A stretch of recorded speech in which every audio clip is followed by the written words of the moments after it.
everybody, good afternoon. Today is Thursday, December 14th, 2023, and this is Ben Capozzi with Broad Shoulders Farm in beautiful Halifax County, Virginia, USDA Grow Zone 7B.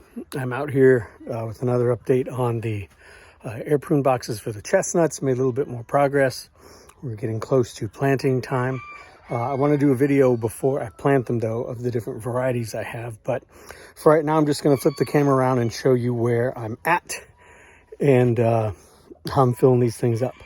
All right, so if you're into that sort of thing, that's what's up next. All right, so since I talked to you folks last, I've put tops on 2 of the 3 of these.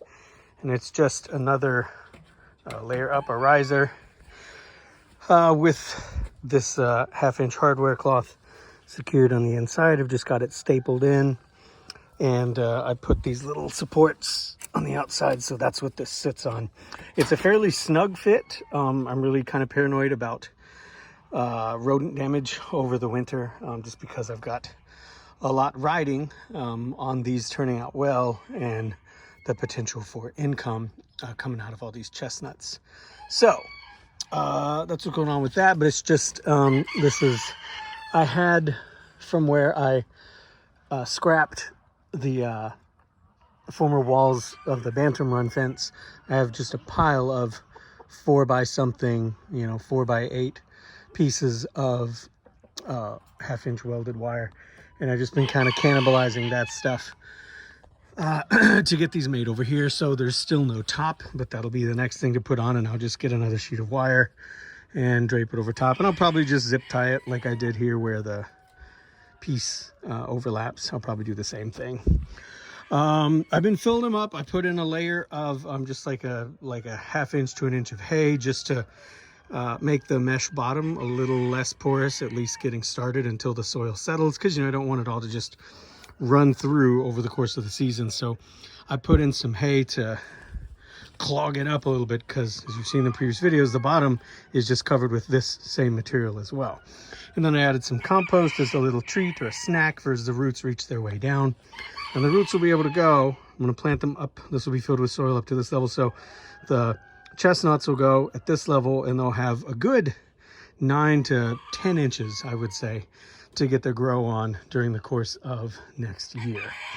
This one I've actually already filled up. It got the same treatment. It got a light layer of rotted hay, then some compost, and then I filled it, and then I just topped it. I filled it with this ProMix, which I'm mixing up here. When you buy garden soil, we have a really, sorry, I'm all over the place. We have a really nice family-owned farm supply store, Abbott Farm Garden and Gun, here in Halifax County. They've been really supportive of everything that I do, and I try to give them as much business as possible. I really like them as people, and they always have really great plants. But I started buying these bales of this ProMix, and it's this big bale of potting mix, and you can get several cubic feet out of it, but it's dehydrated completely, so you've got to hydrate it and mix it yourself, which can be a bit of a hassle, especially on a day like today when it's cold, but it's not as cold as it has been, so it's okay. But you're basically rehydrating this when you're buying like a bag of garden soil or compost mix. Typically what you're paying a lot of extra money for, all the water that's making that stuff moist, so you're paying for that extra weight. You're buying water. I'm just adding my own well water here, so it requires a little extra work, but it's it's got perlite, and I think there's pine bark shavings in this. There's excuse me, there may be some sphagnum peat moss, I'm not sure, but I also use this to germinate smaller seeds for like regular veggies and stuff like this. But this bag is like $45 or so, and I'll fill that up, add more water, and I'll get tons of extra material in there, and then I can use that to fill these remaining ones. But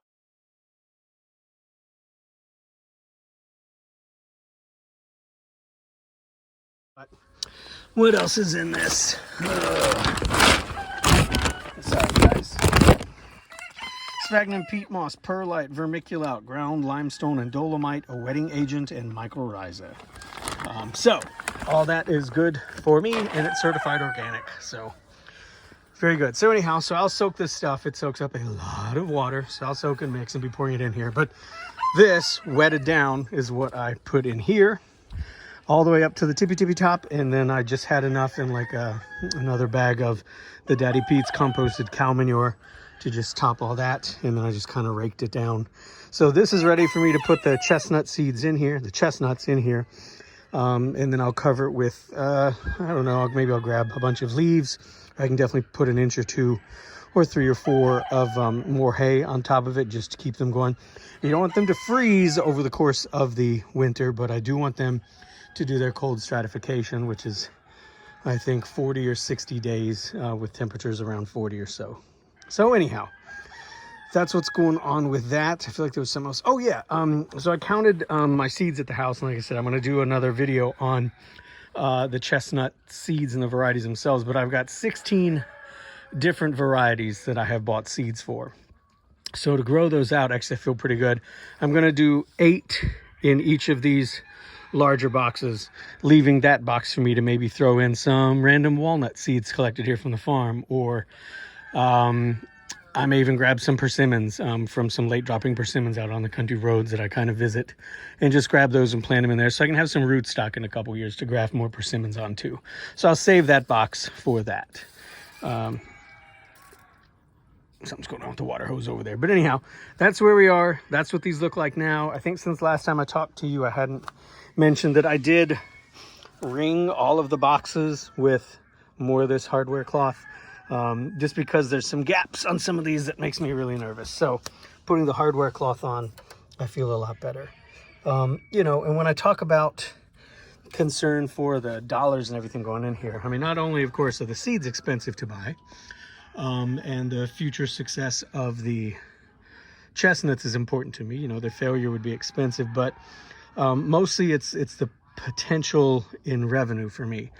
I've seen chestnut seedlings, 1-year seedlings this year, sell out at anywhere from $14 per 1-year seedling, shipping included, to $20 to $27 per 1-year seedling. There is really great demand for chestnuts. So when I think about me planting 400 chestnut trees from seed between these 2 boxes, you know, let's say at $20 a plant, at $20 a seedling, you know, that's like, what is that? Is that like $8,000 potentially? So, you know, there's a lot that could happen with this going well.